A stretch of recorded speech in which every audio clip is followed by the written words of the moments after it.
CEO and owner of Tantalus and of our sister label, Straight Right, where the business has been here in Melbourne since 1994. We've made more than 30 titles, a diverse range of games across most major platforms, and we're working at present on 3DS, iOS, on new console development, as well as continuing to do work on the DS and the Wii.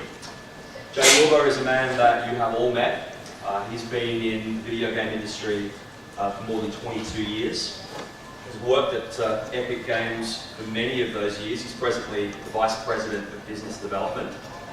He used to be co-owner and business manager of a little company called id Software. And he travels the world talking to game developers, and he comes to Australia at least once a year to talk to us. You might be it. Sitting next to him is Rod Fung, who's another man, despite his youthful appearance, who's been in this industry for 20 plus years. He's worked at a number of companies. He is presently the Senior Developer Account Manager at Worldwide Games Publishing at Microsoft. He's been a founding member of the launch teams for the 360, Kinect and Xbox Live, so intimately involved in bringing that hardware and those platforms to market. He too works with game developers all around the world, and he's responsible as an account manager for working with Australian game development studios. Sitting next to Rod is Jim Wilson, who is the head of sales and business development for the Americas for Konami Digital Entertainment. Jim's been in this industry for quite a while too. He's responsible for defining business and product strategy for mobile and for driving revenue for that division. He's also worked at Jamdat, EA, and Vivendi in the past. So, a wealth of knowledge. I'm going to run this as a Q&A session with these guys, so I'm going to ask them a bunch of questions, stuff that I'm interested in relation to their perspectives on our industry, but it is very much an open question and answer session. So if you have a question, put your hand up, I'll point to you, ask the question, and we'll move around throughout the session. Okay, so I'm going to sit down, and we'll get the show on the road. Now, I want to start with you, Jay. You've been here a lot to Australia, and I feel like you've got a pretty good perspective on Australian developers and on the scene down here. I just want you to talk to us broadly about some of your experiences with working with Australian developers, your perspectives perhaps on the scene down here. Sure, absolutely. So before I get into that, just a quick, where the genesis of this session came from. Tony and I were talking, Tony Reed, and there was about the time when that Chrome announcement hit the news. The K&M? Was that? Yes. Yeah. And it hit the news globally that it was all doom and gloom, and I think it was the Australian game development market is dead. And Tony and I were talking and said, you know, we should talk about this more fully at GCAP, because from my standpoint, that's just complete and utter bullshit. There's a lot of talent here. Segueing into your question, my experiences have been there's vast talent, both established guys like yourself and other groups, and then there is a vast amount of independent developers, guys who are creative on the up and coming, looking to change the world in their way. It's something that's really near and dear to me personally. I've been involved in two groups with both id and Epic, who were honestly just a bunch of numbskulls who got together to make games, and we hit it. You know, we focused on projects and quality, and we made it work. And I see a lot of these guys. I met a lot of y'all yesterday. Been meeting a lot of y'all through the last 4 years I've been coming here, and I see that continuing. I think it's been really interesting. I've always had a great time, and I will say that the volume of my interaction with developers in Australia has escalated over time. I manage engine licensing business at Epic Games, so I'm the guy responsible for Unreal Engine 3 licensing and Unreal Development licensing. I've seen the trajectory of those interactions with folks from Australia just start to skyrocket. I think it's the case, isn't it, that it used to be, like, you came to Australia to visit developers, maybe even 6 or 7 years ago, there would be that core group of established companies that you visit with, big studios, there's maybe 100 people, or in some cases, more than that. And as we all know, a lot of those companies aren't around anymore. But you have a lot more companies, smaller teams, and it's extraordinary for me to look around this conference and see not just the optimism and the energy, but also a lot of people that I don't know who they are. They're the next wave of developers. And we were having a drink the other night with the guys from Uppercut who have worked with your technology to release a game themselves. Yeah, they're very experienced guys. They've been in the industry for a long time, but I suppose that's kind of what we're hoping will happen in Australia. That people who are established leave, start smaller studios, and are able to come out and release a product that is not only world class, but it's also going to be a success commercially. So that's what we're trying to do. We're seeing the sort of the cycle of chaos and opportunity, where the shit hits the fan and there's a lot of chaos. And from that chaos is born opportunity, where developers are now either hitting the streets, leaving their companies because they see the writing on the wall, or the companies are exploding and they're leaving. And these independent developers, they're all getting together and they're forming new groups, which, quite frankly, I think is a great, the opportunity to make groups and build product is great, but they're not working for the man, they're working for themselves. They're building their own wealth. They're charting their own course. Again, back to we're the numbskulls that started making games way back when. It's the same idea, and just keeping at it and driving towards that quality and releasing games, and they don't all hit, and when they do, that starts the process. And the next thing you know, it's the ride begins. What do you think? I mean, you've had a lot of experience working with Australian companies. Tell us a bit about that experience. What are the sort of things that, in your view, we've been good at? What's impressed you about the development scene here over the years? Well, I think that for the past 5 years, I've mostly worked with the major publishers in Australia. And as we all know, we've seen those mostly disappear. It was great working with all of them. They did great work. I know that many of them have gone off and looking at starting up their own companies. I think it's a great opportunity for all of them, just as Jay referred to. I mean, we've all seen this, all of us have seen ebb and flow in the game industry, and it's going to happen. It happens in the US, it happens in Europe, and it seems to be happening here. It's not like, historically, it's a little different because kind of the times are different, but there's great opportunity there for a lot of developers. There's a lot of knowledge base, technical knowledge, and I think there's great enthusiasm. So, from a Microsoft perspective, we're really looking forward to seeing what comes out of Australia now, and new companies that arise. I mean, what would you do if you had a small? Obviously, it's been a Microsoft platform, but if you had a small company here in Australia right now. I'm too old to start making games again. So I used to make games, and I kind of moved into a different direction. But I still help make gamers make games. I think that's kind of one of my jobs at Microsoft and at Xbox. Is that we go around and we help the top games make those games great, and that's what I do. If I was an Australian developer, I look at it as a great opportunity to start fresh, to start with some fresh new ideas. How big do you think these companies need to be to engage with a behemoth like Microsoft? Let's say it's not 360, it was Win8 or something like that. I don't think it's really defined by size. I think a great idea is a great idea. And I think that from a Microsoft or a publisher perspective, I think that great ideas are going to rise to the top. And I think that's always going to happen. It doesn't matter if it's Australia, Europe, US, wherever. It's going to happen.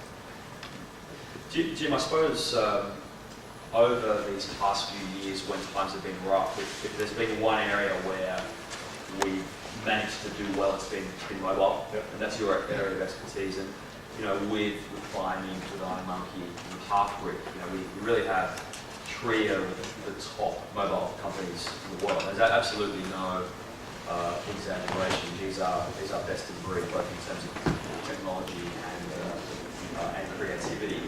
Is that acknowledged in North America? I mean, do you look at Australia as being a hub for mobile development based on those companies and based on others that are in that space? Yeah, I mean, I think that's really given a lot of credence to the talent that's here, right? I mean, you actually stole some of what I was going to say. I mean, mentioning all the publishers that you mentioned. I mean, in the mobile space, I mean, those are AAA publishers. I mean, cranking out some of the biggest hits, in the mobile space right now. So it's definitely, we keep our eyes open. I mean, kind of like Rod said. I mean, a good idea is a good idea, right? I mean, I don't really care where it comes from, but the fact that there have been so many successful mobile developers here certainly makes. I mean, that's one of the reasons I'm here, right? It is to kind of find the next one and get good ideas and see what's going on. We just finished working with a Melbourne-based developer, Revolutionary Concepts. We published their title, Gesundheit, and they just did a new Frogger title for Frogger Decades on iOS. So, we're still very much involved in working with local talent. Very happy with it, and we're going to continue to do it. What sort of stuff are you looking for? I mean, do you need to see a prototype? Do these guys have to actually pull out an iPhone and show you something working? Actually, somebody just asked that question in my session. I guess it is kind of a case-by-case basis. I don't necessarily need to see, a final product. If there's a design doc and it looks compelling enough, I mean, we can kind of, run with that. I mean, if there's a, playable, great. If there's a demo, great. I mean, it just depends upon, what the idea is, right? I mean, sometimes you can't quantify a good idea. You just know when you see it. I don't want to sound like Simon Cowell, but, it's kind of that X factor, right? I mean, some of the games either have it or they don't have it. So if it's got it, great, we'll run with it. I want to talk a little bit about the changing landscape. And as a frame of reference, it used to be at these conferences that there would be a lot of venting and a lot of bitching about publishers, where the developers and the publishers are screwing us. And obviously that still happens a bit. It happens, and we talk about it a little bit, but there's certainly a sense now in which developers are more empowered. There's a clearer path to market, a more direct path to market. Jay, is it really the case that things have changed? Absolutely. As a matter of fact, I think one of the reasons, and I'd love to talk to the iPhone developers, the mobile developers here, is I believe that in the mobile space, the barriers to entry are significantly lower. I mean, I can tell you the cost to make an Infinity Blade versus the cost to make Gears of War is a lot less. So the barriers to entry ending into that marketplace are significantly lower. You can access middleware, small plug for the UDK here, but it's not just that. There's other middleware available that you can use to basically get the foundation for your project, build it up, and literally release it on your own. You need to be a little more sophisticated now in marketing, which is a lot where the publishers come into play, because there's a lot of noise in the marketplace now. Now you release a great game, and 20 minutes later somebody else releases a nice game, and 15 minutes after that there's another one. So the publishers bring benefit to the table. But at the end of the day, if a developer felt they wanted to go in on their own, absolutely, you can make it happen for what? A couple $100 in just in cost to become a developer on Apple and a Mac and press the button. Just let me ask one question before I take your question. Let's see, show of hands. Is anybody here at this conference with like a marketing or PR background rather than as a programmer or an artist or designer or whatever? One person. Yeah. So I think that's higher than I think that's going to change. Like as we all try to do our own thing. So as we're a small group of 3 people or 4 people or 10 people or whatever, one of those people needs to be the person that has that expertise, because in the same way that if I'm an artist, I don't assume that I can do a programmer's job. We shouldn't assume that we can do this guy's job. It's a very it might look easy, but it's not. It's a very specialized craft. So I think as an industry we need to find a way of bringing those people into our companies. And it's one thing to get successful or enjoy success of sorts and then go and hire those people. But if I was a student now, at RMIT or whatever, I would be looking at other students in the marketing department. But they're going to play games, they're going to be engaging with our culture, and try to kind of put them as part of my startup team right from the get-go. You know, bring them in as part of that process. So it would be great, you know, if I asked that question in a year or 2 years to see more hands. As an industry, we welcome these people because, you know, we need them. Question? Thanks. So we're in a position right now, interesting nexus, where reducing the few barriers and creating chaos.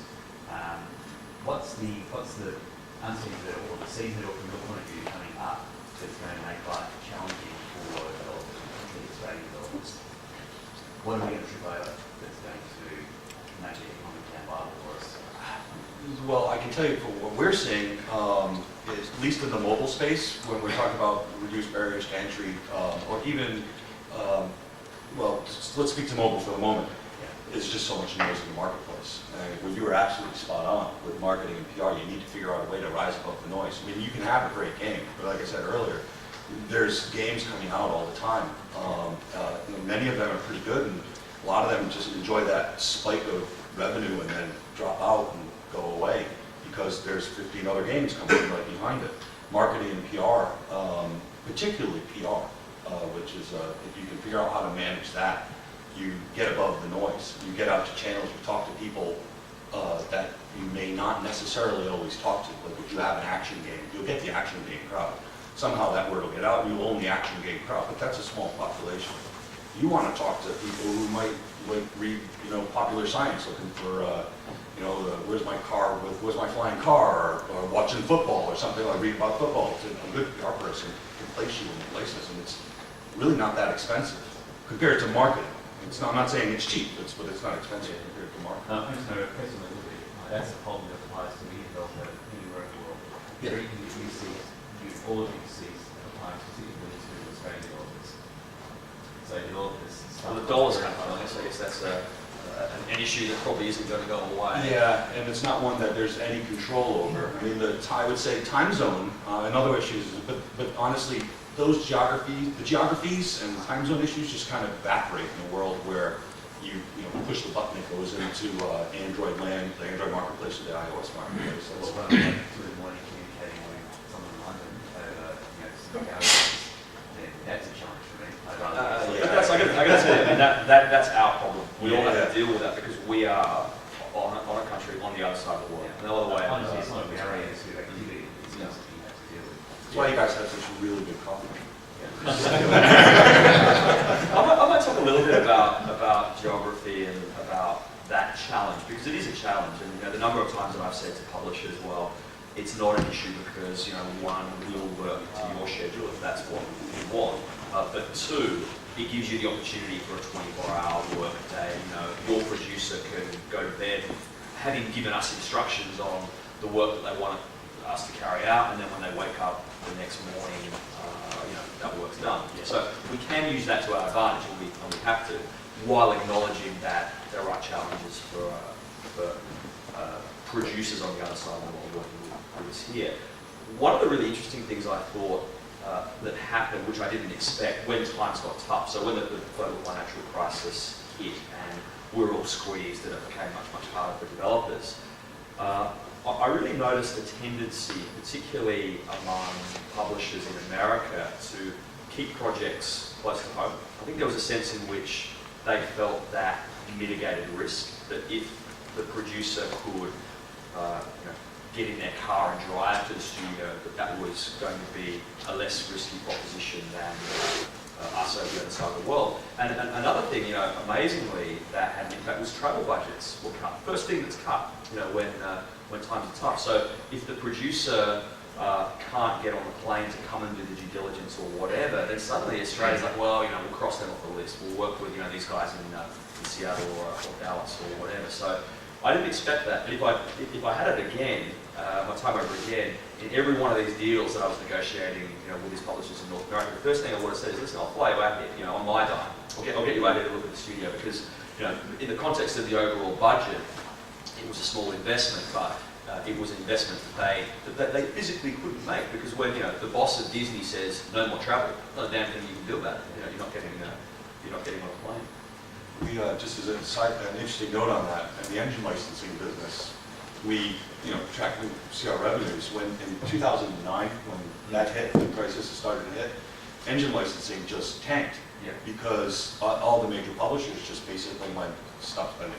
And it was basically across the board. Projects were in play, stayed in play, there was nothing new. And then almost a year after that, everything just like, the pendulum swung hard in the other direction. Because then they all realized that this was a shorter term issue and they needed product in their pipeline. Yeah, well, they need You know, the other thing as well about our geography is that genuinely, people love coming to Australia. So we can kind of play that as a strength. Like if we're able to bring publisher partners, you know, from the old school model or other partners, distributors that we're working with here, and if they've got the opportunity to travel here, then that's a real benefit. I think a real plus, so we can leverage that. Yeah. Earlier you said that the Australian game market is dead, that's BS. What are the such a facade of everyone thinks that it is dead? What are the key indicators that people believe that the old market is dead? Like, what are the key things turning people off? Honestly, I think it was more sensationalism than anything else. It was the newspapers or the websites, whoever published it, they need to get readers, they need to get eyeballs. So, but unfortunately what happened is in a 24-hour news cycle, somebody says it and 3 people say it right after that, and therefore obviously it's true. So, so that was, you know, my guys that I work with around the world, my teams that license technology in various countries, like, wow, really? What's happening in Australia? What's going on? Thought we were doing a lot of deals there. It's like, no.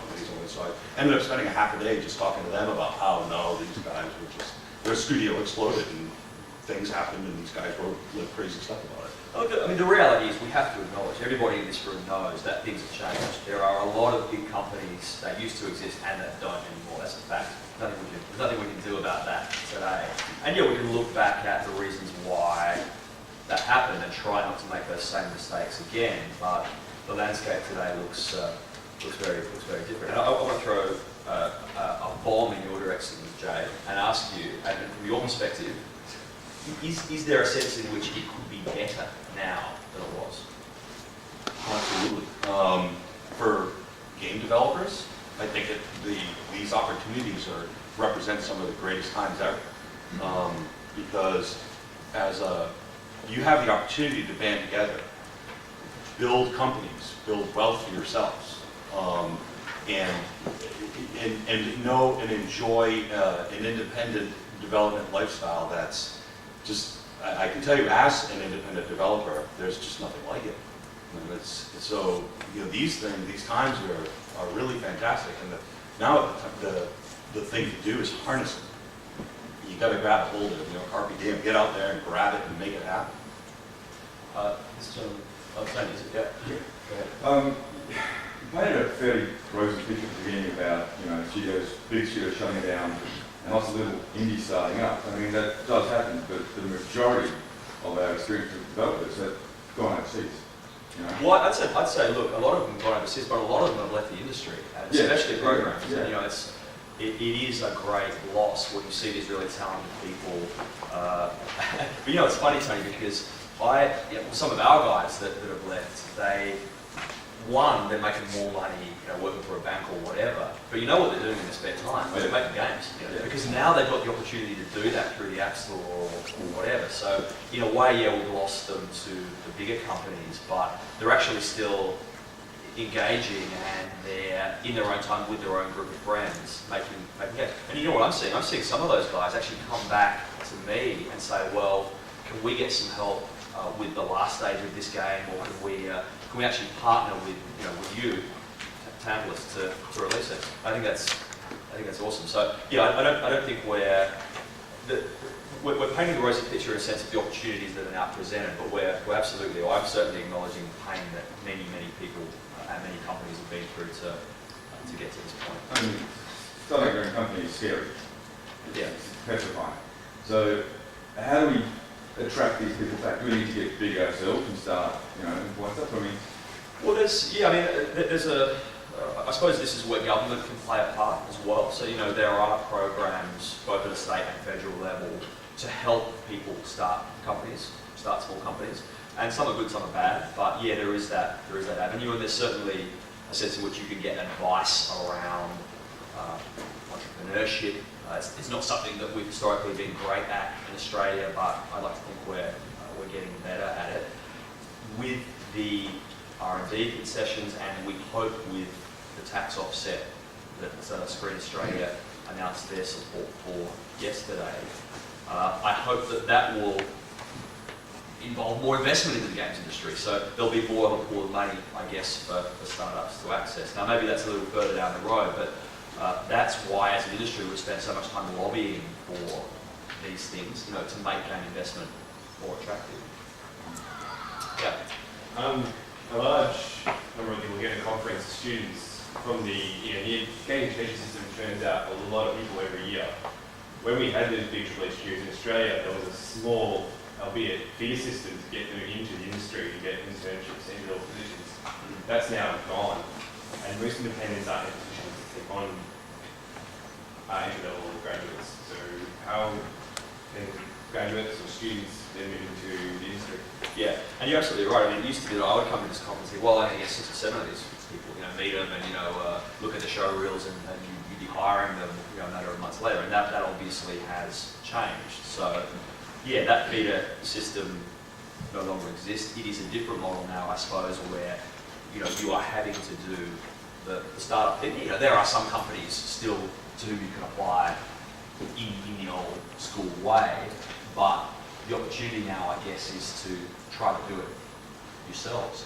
I would set up a room, I'd put the engineers over here, the level designers over there, the artists over there, you 2 PR marketing guys over there, you're gonna get attacked, and start figuring out how to play Red Rover, and figure out and join together. There's a whole lot of talent. I mean, massive talent here. I was about to say, in response to your question, right next door, they're actually announcing an incubator system for graduates who maybe are not yet at an industry level, don't have expertise in running a business, Awesome. to help them get started. And talk to the GAA about this stuff as well. I mean, it is your industry association, and part of its charter is to provide information about this sort of stuff. And the GAA, more than anybody, acknowledges that the world's changing. So being able to help small companies, students coming into the industry is high on our list of priorities. Yeah. Do you feel that with this move to the indie market, so that the students who go out have to kind of create their own small business, that there is a loss of potential gained knowledge which you would have gained from working with previous veterans, that means that you might end up taking longer to get to a point where you could be considered a veteran or good at what you do, whereas if you started with a bigger company that already has those veterans to give you that previous gained knowledge, that this is perhaps detrimental to the next generation of programs? Good question. I'm sure there is some knowledge loss, no doubt. But I think that you'll find that the game development community is pretty open. We like to help each other out, with the exception of a few markets like Japan and Korea where they kind of don't talk to each other. Everybody else, we're happy to help out. Look, you know what, I think especially here in Australia, so the established companies that are still here, for the most part, are happy to offer help and advice, to look at the stuff that you're doing and to provide feedback, and certainly we are. So there should be a sense in which you can get some of that advice from the more established companies. I think there's a bit of a tendency, when new studios are starting, they do tend to keep their cards pretty close to their chest and not show the stuff that they're working on. And I think people should be more open about showing and sharing and getting that advice. I mean, obviously, if you call in and no one's answering or getting back to you, then that's one thing. But I would say for the most part that the studios here are very open and amenable to those sorts of discussions. And I can say, just as again, I'm going to plug my own stuff, but I'm sure the other middleware companies do something similar. We actively look at stuff on the UDK that's coming out for the UDK, actively looking at student programs, student projects, the reels that they're putting up on YouTube or the software that they're putting up. And when we see winners, we reach out. I mean, we don't wait for them to come to us. We go to them and talk to them about what we can do to help them market, publish, not publish, I should say market, give them some PR through our channels. Our engineer guys will help them to the extent that they can. We're happy to do that kind of stuff. You guys are here, yeah. I'm just curious, so you're from Tantalus? Yeah. Yep. So there's a bit of a history in the Victoria and Queensland as well, where the government has actually foreseen, maybe 5-7 years ago, that they could invest in helping independent games and helping existing games companies stay afloat. What could New South Wales government is now finally getting on board with this, and they're actually requesting sort of like a call for submissions from people who are in the know. What can they do to help support, and what can governments do? And maybe there's examples of what not to do. Yeah, well, it's a great question. It's a battle, I suppose, that we're fighting on two levels, so it's state and federal, and you're quite right, it has been the Victorian and Queensland governments that have supported the industry historically. New South Wales hasn't done a great deal. We feel like as an industry we're making real progress with the federal government, so the new R&D concession regime is great, and we're really optimistic that we're going to get some traction with the tax offset. But maybe I'll ask these guys, and perhaps Jim, you first. The role of governments in supporting industry. What are the types of things that you think governments can do? And let's talk about startups, right? So let's say it's smaller companies that we're trying to support here, rather than a government attracting another big publisher to come to Australia. What do you think? Well, government's role in helping industry has obviously changed a lot lately, right? I mean, the U.S. they've not gaming, but if you want to look at banks, I mean, the government's kind of been stepping in and saving industry where typically they wouldn't have done that before. But in terms of should there be programs to foster startups or help small businesses? Yeah, 100%. I'm not really sure what happens locally in Australia. I'm not obviously that familiar with what's going on here, but just given the economic situation globally, I mean, it makes sense for the government to have some kind of programs to help people that want to start businesses and want to make money, and that money's going to go back into the community. So and we're a clean, green industry. Yeah. We're export oriented, which is those boxes. Rod and Jay, any thoughts on this? I was I think that in order to get a startup off the ground, there has to be some kind of a foundation. I mean, we got to eat. Some people actually may have families to support. So that's going to come. That foundation is going to come in one of two means.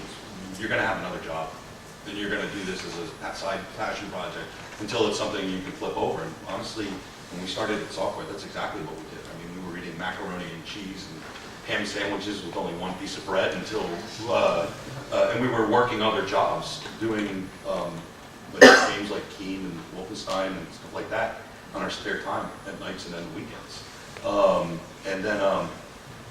But government could step in, incubation. They could provide financial backing. They could provide tech infrastructure in the form of buildings like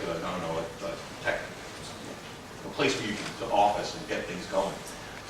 They could subsidize tech middleware. There's a bunch of different things they could do. I don't know what they do, but I'm sure you probably get with Tony who's back there and talk to him. I know that there are opportunities out there here. I've been involved with some people who have been the beneficiary of that, but there may be more that can be done. And I think that's just a matter of having an open dialogue with the guys who get all the right people together and sort of have that dialogue and figure out what they could do.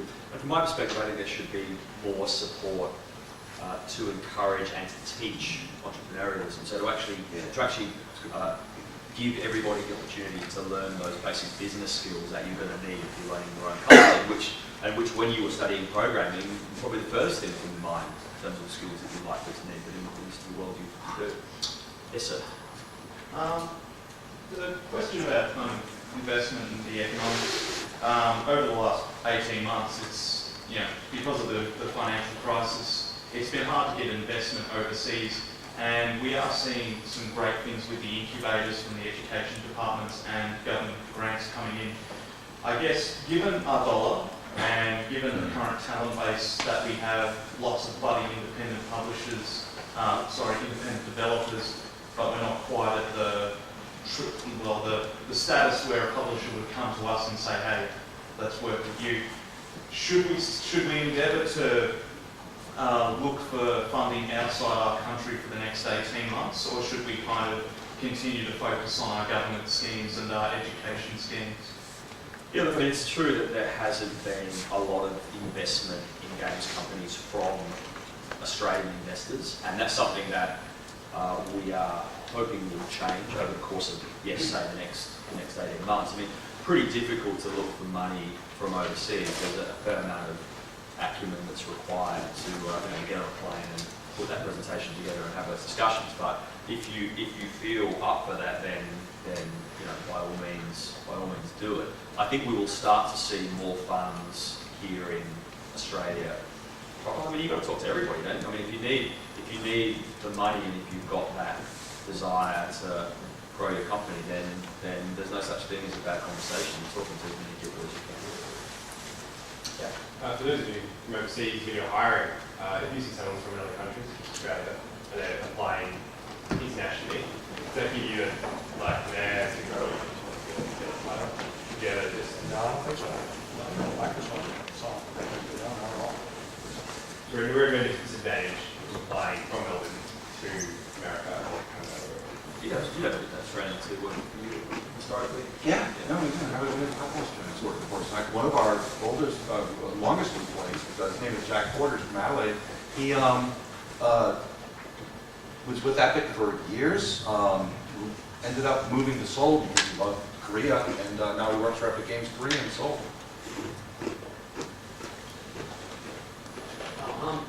Just on this kind of topic, do many companies, including your own, if you'd like to comment, do many companies offer people who because we're students, my friends here, to help us get set up in another country if we move over there to say helping us get the visa set up to work and all that kind of stuff, or is that usually the company will just say they have to do that stuff? Visa situation in the U.S. is pretty messed up. It's, They'll get you in through Mexico. Actually, that's pretty easy these days. So again, from a Microsoft perspective, that's not a problem. If we find the right hire and we walk with that person, visa will probably be the last thing that we'll do. It might be useful for these guys. Right, I know the Microsoft recruitment process is pretty intense. I mean, what could they expect? Well, it's tough. It's actually, you should. I know they're washing your car a couple days a week. No, I could go on. Darth Vader steam in the background while you talk. I could go on and on about what it takes to the Microsoft interview process. If you actually go out and do a search on the net, you can hear all about different ways that people get hired at Microsoft. The funny thing is, I actually got hired at Microsoft because I went on their Microsoft career site and applied for a job. Now I had about 15 years of experience as an executive producer before that, but I did step right into a role initially at the ATG Advanced Technology Group, which was part of this incubation center for Xbox. And so I mean, it's possible just to go online and apply. 70% of Microsoft employees, just a statistic, are internal hires or internal referrals. So if you know someone at Microsoft, it's probably best to talk to them if you find a position that you really like. And now you do know someone at Microsoft. Yeah, there you go. So talk to that person, and they can actually apply internally for you, which gives you a much better opportunity to get at least an interview. But once you get the interview, I mean that's the easy thing. Getting the the phone call. Yeah, we'd like to bring you in for an interview. That's great. So you beat about 1 out of 4,000 people just to get to that stage. But then the interview process is, if you read about it, it can be brutal. It's very intense. Maybe we're talking multiple interviews. Yeah, it's pretty much at least 1 full day, maybe 2 full days. And there's a whole way that people give you all kinds of crazy tests and they'll ask you questions and they'll draw some crazy thing on a whiteboard and ask you to figure it out. But generally, there are a lot of times there's not even answers to a question. They just want to see what your thinking process is, how you arrive to point B or point C. And so generally, smart people, they'll do fine. And if you don't make it, doesn't mean you're not a smart person either. It's not a good fit for Microsoft. Try second. Yeah. But it's great. If you go online, you can read up about all kinds of like puzzle quizzes that people will get. You know, I don't when I get people coming in, we interview them, I don't do that kind of stuff. It's usually just, let's look at your experience, let's see what you've done, and let's see what you can do. So it's pretty much the process. Yeah. One of the things that Jesse brought up this morning was the 3 Ds and sort of the trend of how popularity increases until you reach that sort of sweet point. I guess the question is, do you see at the moment mobile development for indies being at that sweet point, or have we gone past it and now sort of downhill? Jim? I hope that the sweet point keeps kind of endless, right? I mean, I don't know that we've, like hit the apex and things are on a downhill swing. I mean, from my vantage point now. The amount of mobile phones being sold just continues to increase. I think that's just getting fatter. Yeah, that's right. Some of the data we had about China, and it's all pretty early today as well, kind of points to massive opportunities. Yeah, I said in mine, it's 5.6 billion mobile subscribers globally, so that number should keep increasing. Smartphone adoption can keep increasing, so the actual pool of people that will be able to buy apps is enormous. So no, there should be plenty of work for years to come. Do you think that like the amount of developers getting into it is more like too fast or too slow, or like? Are you saying is there too many developers? Yeah, getting into it like ahead of its actual growth. That's like saying is there too many good games? I mean, there's always a different levels of quality, right? I mean, it's going to run the gamut. So no, I mean, we're as being a major publisher, we're always going to want the best. So we're always on the lookout for the best. So there can never be too many good developers. It's a great problem to have. Mobile is an increasing part of Konami's business, right? I mean, Yeah. it is trending in that direction. Right. Yeah. Yes. I just want to kind of go back to the changing landscape in the, because I've read that the video game industry is a cultural industry. I'm just wondering, since the turn of the century, there's like cultural, different rapid shifts in culture, technology, economics and everything. Is it much harder for large publishers like Konami, Microsoft, and Epic, to adapt to that compared to like indie developers who are more flexible? Pretty good question. That's an excellent question. It's hard to turn a ship like Microsoft, right? You can't turn the ship. You can't even steer the ship. They don't let you out of the room.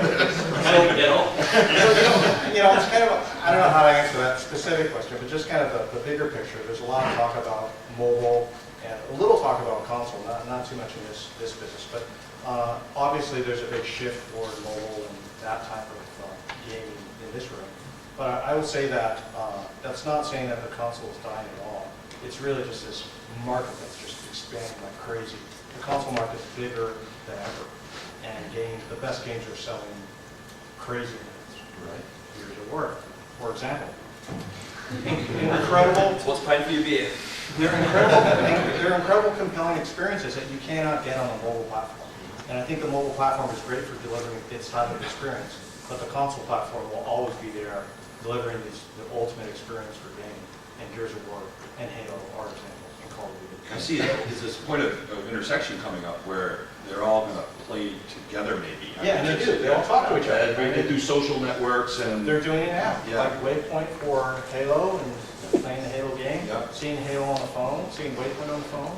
There's lots of opportunity across the board. Well, I've been wanting to do this little experiment for a while. This room's as good as any. I'm going to ask you for a show of hands.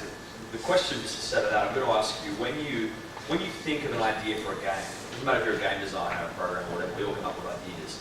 I'm going to ask you whether you think of that idea for a particular platform, what would you think that's a mobile game or a 360 game, or whether you think of it in a kind of platform agnostic way. So it's just an idea for a game. So show of hands for whom the idea is platform agnostic, it's just an idea.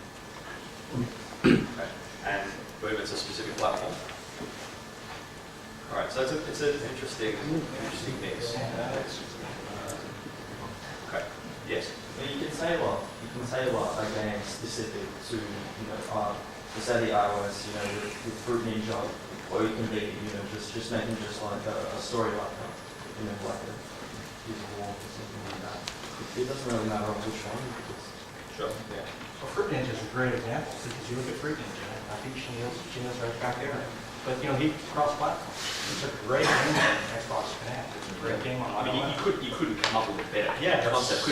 Connect didn't exist it's when. It's perfect. So I mean, that's a prime example of a game that crosses platforms. Yeah. I think there are actually disadvantages of if you immediately at the beginning of design just narrow your focus down to one platform, because there's so many platforms out there now that you actually almost need to start thinking about cross-platform. And you don't know what platform's going to come along next, right? Exactly, and there's so many popping up all the time. But again, think of a complementary game on a mobile app or a mobile phone as complementary to, say, another experience on a PC or on a console. They're not going to be the same. So I'll tell you that if you took your game just on the mobile game and tried to bring it to XBLA, it's most likely going to be everything. We don't go we look for unique experiences. So I think you can take your IP, say Fruit Ninja, and take it to console, take it to a mobile platform, take it to the PC, take it to the arcades. So somewhat unique. And to add to that, though, I think there's, I'll push back just a little bit. I think that there's some benefit to looking at the platform that you're working on. And I'm not saying iOS, but let's just say touchscreen mobile devices. And thinking, okay, what can I do to really take advantage of that? The Fruit Ninja guys, they did a fantastic job with Fruit Ninja because it's all this. This is just beautiful. I mean, we copied them. We did with Infinity. I mean, it's all this. Sometimes this can work, but this is a little. We copied them. Hey, thank you. But it's this is kind of hard on a mobile device, but this is perfect for a controller on a platform. So it's taking advantage of what your platform is, really playing to its advantage, really exploiting it. Okay, one last question over here before we wrap this up. Oh, cool.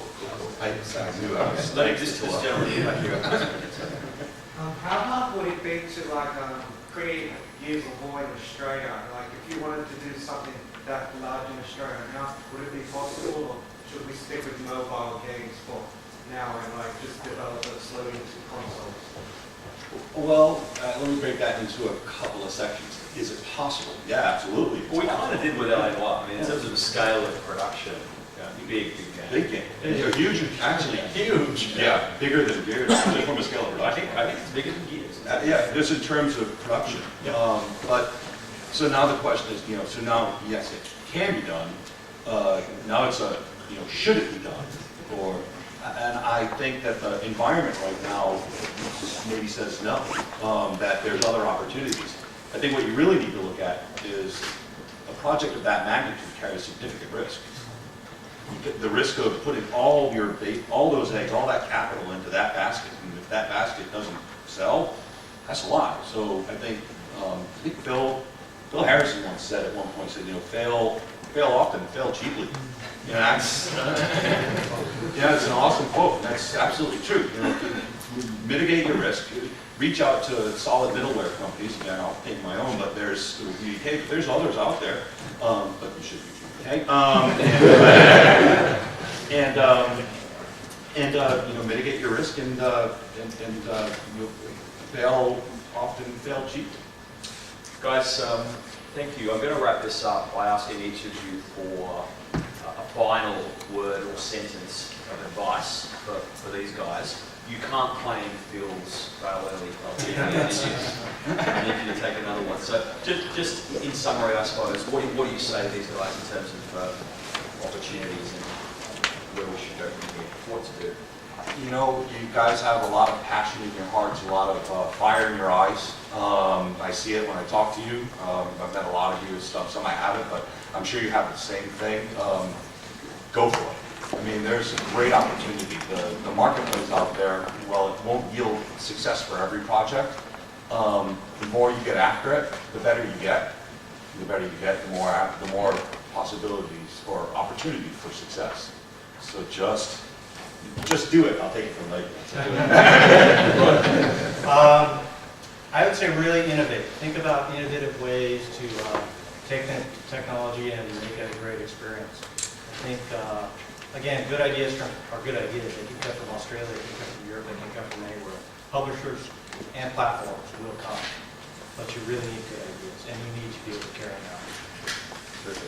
Yeah, I think the lesson is to, just keep doing what you're passionate about and keep trying. I mean, Rovio, I think, did 52 games before they did Angry Birds. I mean, that's a lot of games, right? You're not going to get your first hit likely on the, first at bat, but if you do, great. But you just have to keep plugging away, and eventually you'll get to it.